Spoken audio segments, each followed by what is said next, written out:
Assalamualaikum warahmatullahi wabarakatuh. Kami dari kelompok 2 akan menjelaskan tentang sejarah perkembangan psikologi agama.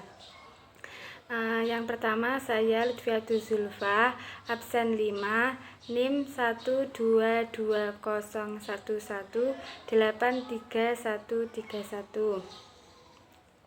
Saya akan menjelaskan tentang sejarah perkembangan psikologi.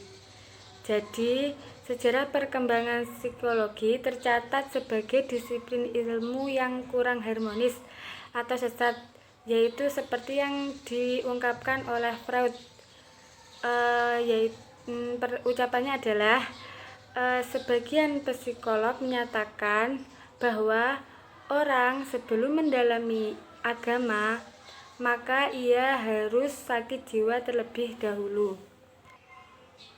Di sisi lain juga ada yang berpendapat bahwa tidak ada hubungannya antara psikolog dengan agama, yaitu ada yang menganggap bahwa ahli psikolog itu tidak mempunyai Tuhan.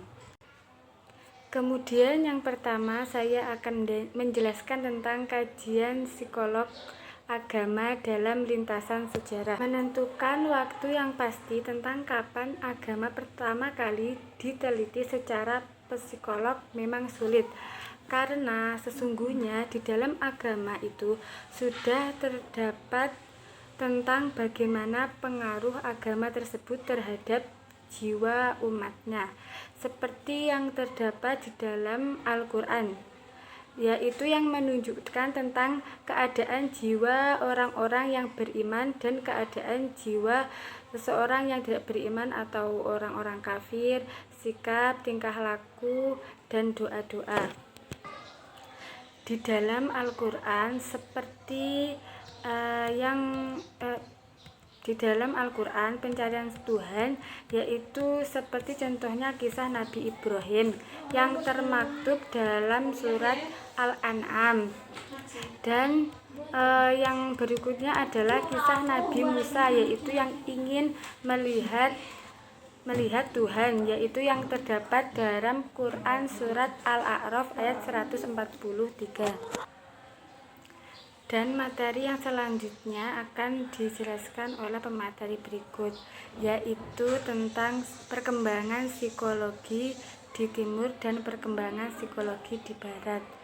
Sekian dari saya. Wassalamualaikum warahmatullahi wabarakatuh. Assalamualaikum warahmatullahi wabarakatuh. Nama saya Erika Isbahul Khairiyah, kelas PAI 5I, absen 6. Saya akan melanjutkan penjelasan mengenai perkembangan sejarah psikologi agama di kawasan barat. Pada akhir periode 2 dasawarsa terakhir ini, mulai terlihat fenomena perkembangan kehidupan beragama yang hampir merata di seluruh dunia. Di Indonesia, perkembangan ini ditandai dengan munculnya kegiatan-kegiatan keagamaan di kampus-kampus. Sedangkan di negara barat yang terkenal sebagai negara sekuler, ternyata kehidupan beragama juga berkembang pesat di sana. Kehidupan beragama mulai berkembang juga diiringi dengan minat para peneliti dan ilmuwan-ilmuwan untuk meneliti dan membuat jurnal-jurnal mengenai agama.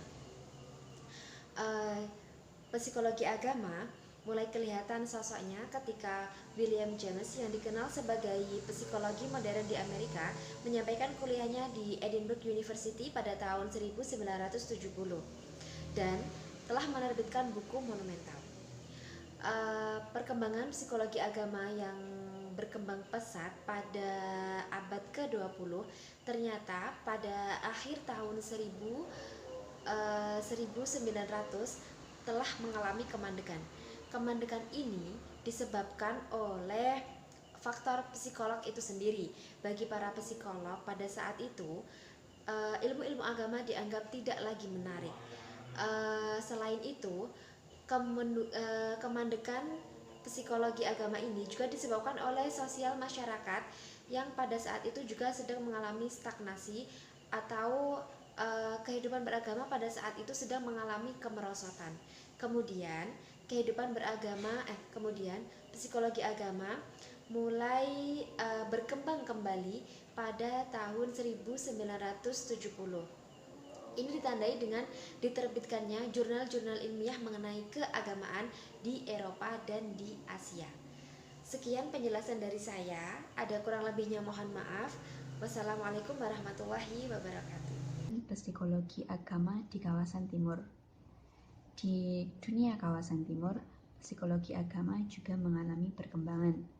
Abdul Mu'in Abdul Aziz Al-Malihi dari Mesir menulis kajian mengenai perkembangan beragama pada usia anak-anak dan remaja dalam bukunya yang berjudul Tatawur Asy'ur Ad-Dini 'inda Tifl wa Al-Muharrik.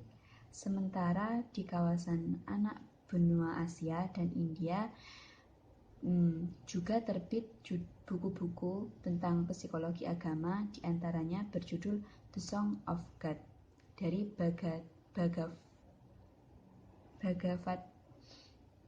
Bhagavad Gita. Nah, di Indonesia sendiri sebenarnya merupakan ladang yang subur bagi psikologi agama. Modal pokoknya yaitu sifat religius dari masyarakat Indonesia sendiri. Namun, karena psikologi modern mulai berkembang di Indonesia sejak tahun 1960-an, maka bisa dimaklumi bahwa psikologi agama belum bisa diakui sebagai mata kuliah di Fakultas Psikologi di Indonesia. Namun, seiring berjalannya waktu, perkembangan keberagamaan di Indonesia ini sangatlah meningkatkan minat untuk mempelajari psikologi agama. Nah, salah satu yang mendukung yaitu ditawarkannya psikologi agama sebagai mata kuliah di Indonesia pada tahun 1991. Namun, kesan yang selama ini beredar bahwa psikologi agama itu secara spesifik hanya membahas tentang agama Islam. Padahal anggapan seperti itu salah, karena fokusnya psikologi agama ini bukan pada agamanya, tapi pada manusia yang beragama. Nah, sejak menjadi disiplin ilmu yang berdiri sendiri, psikologi ini dianggap begitu cepat perkembangannya dibanding usianya yang masih muda.